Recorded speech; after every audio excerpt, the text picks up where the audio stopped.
that's it.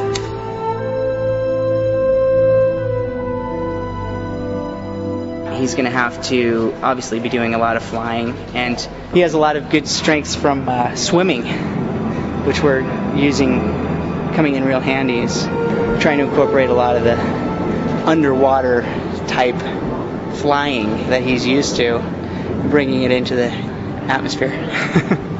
Feeling the water as he was turning. He did this beautiful turn yesterday where he pushed off the wall, reached out, and his chest came forward, and he stopped and hovered, and it was like, if we can emulate that, that would be amazing.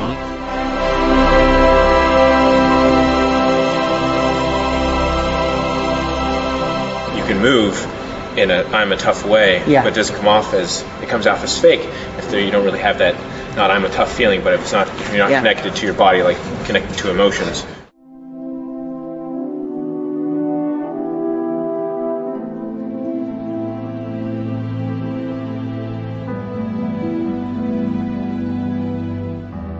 The whole reason for the training, the 2 months of training that we have before we start filming, is so that he can forget everything that he's learned and just let these good habits come with him as an actor to the set.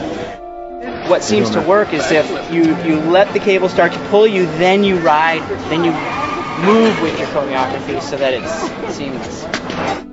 That way he can just play and just be the character and let these things just come through him that he's been practicing and thinking about and analyzing, and so that all the analyzing and watching of himself goes away when he's on the set. With Superman, he's expanded in the sense of all of his awareness of his senses are completely, tenfold what ours are. So it's sort of like discovering what it feels like to hear, listen, to feel again, with your whole body. Flying is the closest one you can actually come to, because I can be in a pool and I can feel when I'm thinking that I'm flying, which you can kind of make yourself imagine that I'm flying, that I'm stopping in midair. You can actually do that. 3, 2, 1, go!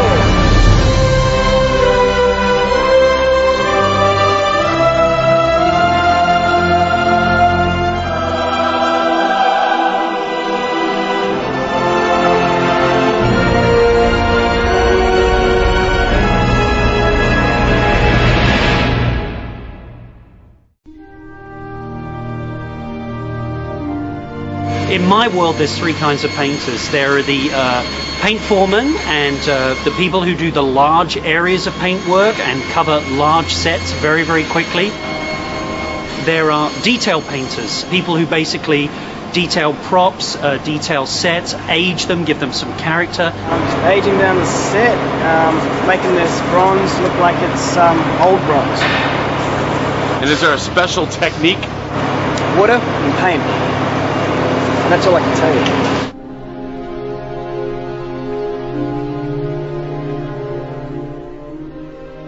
you. My team have gathered every conceivable sample of glass, stone, wood finishes, plastic finishes, metal finishes, all the things that all the illustrations and models that you're looking at are ultimately going to be made of.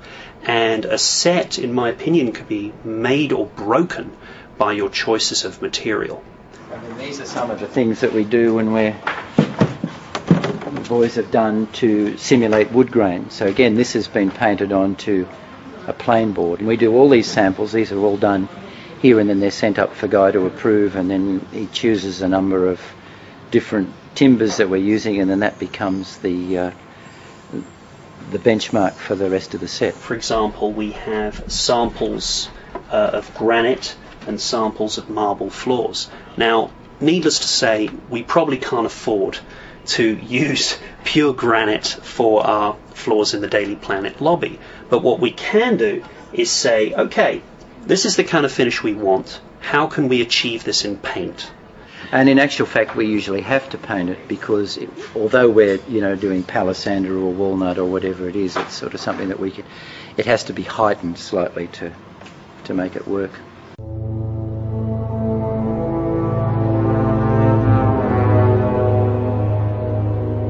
Then there are the painters who also do specific pieces of artwork for set decorations.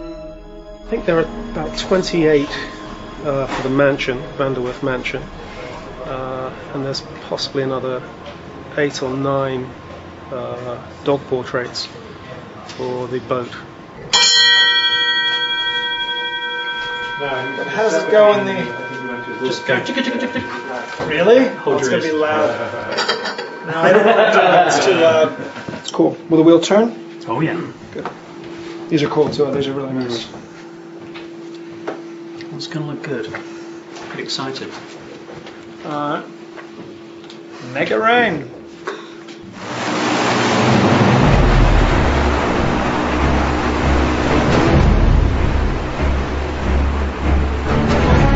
See, we have a large green screen around. This will be replaced by turbulent seas and stormy skies. We've obviously dressed the area around the windows. That enables Tom and Brian to be able to shoot from the outside in, almost the storm's point of view of our actors as they're dealing with this this very hostile environment and weather conditions. If you look underneath here, you can see that we actually have the entire set supported on a single column running down the center, and you can see that the steel work, which has all been hand welded here, actually spans off in 2 triangular shapes on either side, basically turning the set into a giant seesaw.